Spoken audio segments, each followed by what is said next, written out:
Yeah, dogs and porcupines do not mix.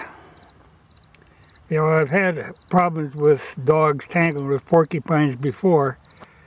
Actually, was a relatively minor case to some that I've had. But it's always a bad thing to wake up in the morning and find your dog with a face full of porcupine quills. I don't think this was a real big porky either, because none of the quills are real long. But, you know, they go in tough, they come out tough.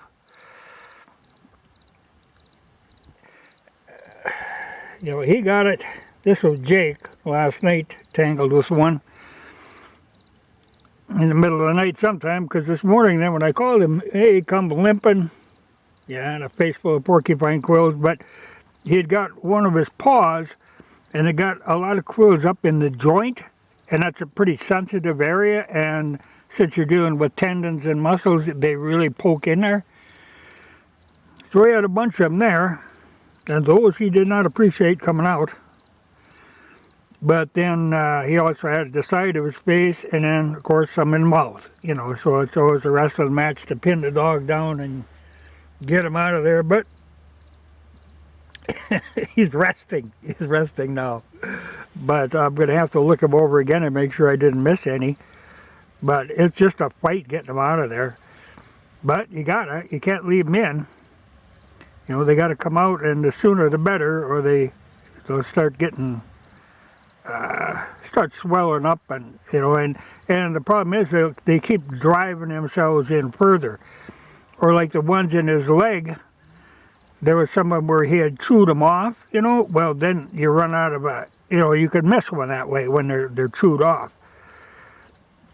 You know, so I think I got them all, but I'm gonna double check him later. He's got a rest, and I got a rest. Oh man, they hurt.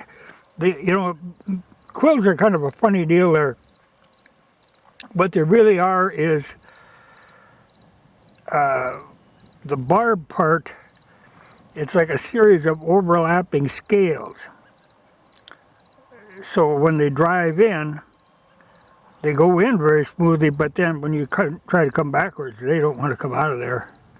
Especially, like I say, in the tendons and stuff, you know, they really poke in there.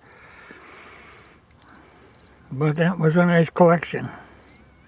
Now see, here's one that he had chewed off, and it then came out rather hard. But he was very unhappy this morning. You know, and hopefully he learned his lesson, but dogs usually don't. You'd think they'd have a little reserve when they see a porcupine again and know to stay away, but they're looking for revenge. But you aren't going to get revenge on a porcupine. You know, they're not particularly shy because they got nothing to fear. You know, because normally things learn. You don't mess with them. But a lot of times, you know, there isn't a lot of porcupines around here. There's just, they turn up now and again. I think there's more of them than you would think there are, because when you're walking around, you could walk right by a porcupine and not even notice him. I know I've done it before where the first thing that you notice is actually his eyes. You know, you'll see the eyeballs, but usually porcupine is the same color as leaves and sticks, and he's got leaves and sticks on him, and you know. So unless you catch one out in a real open area, you don't even notice them. And they're smart enough to just lay still. You know, if there's something, they kind of play dead, but you see them eyes looking at you. But a dog, you know, they'll make a run right for him, and the porcupine will slap him with that tail. That's where you get these real long ones, and they just poke in. But I'm going to have to look around and make sure that porcupine ain't up in a tree, because sometimes they'll do that. Then they'll climb in a tree and they'll hang there for a week. And hopefully the other dog won't tangle with them, but they don't seem to learn.